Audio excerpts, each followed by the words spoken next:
Good afternoon, myself Pritesh Raut, and today we are going to discuss about vapor compression system.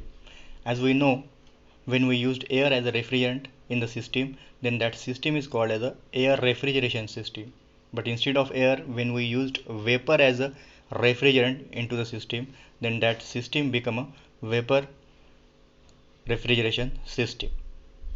So in this vapor compression system, vapor refrigerant is circulated through the system for getting cooling effect in the evaporator. So as we know, in this vapor compression system, compressor, condenser, capillary tube and evaporator, these are the four major components of the vapor compression system. So when vapor refrigerant from the evaporator taken into the compressor, that vapor refrigerant is get compressed in the compressor.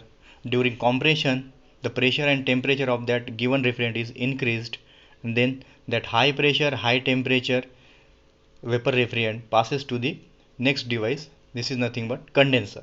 When it passes through the condenser, here the refrigerant gives it here the refrigerant gives it latent heat to the environment. So during this condensation process, that vapor refrigerant is converted into the liquid refrigerant. It is happen because, as we know, that condenser it is act as a heat exchanger, and the function of heat exchanger is to exchange the heat from one fluid to another. So here refrigerant is a one fluid and another fluid may be the water or air. So that's why heat is rejected from refrigerant to the surrounding. So at the outlet of the condenser we have liquid refrigerant, and then that liquid refrigerant then pass to the next device. This is nothing but the capillary tube. When that refrigerant passes through the capillary tube, again the pressure and temperature of the given refrigerant get decreases only because of reduce in cross section area of the capillary.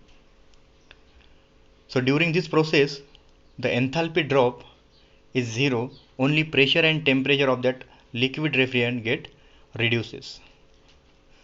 So after that, low pressure low temperature liquid refrigerant then pass to the evaporator. When it pass through the evaporator, here the refrigerant absorb the heat from the evaporator and maintain the desired temperature of that evaporator. Then again during this process, that liquid refrigerant is converted into vapor refrigerant by absorbing the heat from that space. Then that vapor refrigerant again pass to the compressor where it again compress, then pass to the condenser where heat is rejected to the surrounding from refrigerant.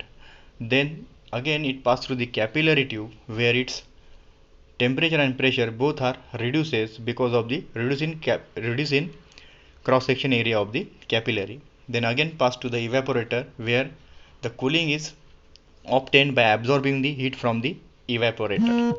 So this is the whole working of the vapor compression system.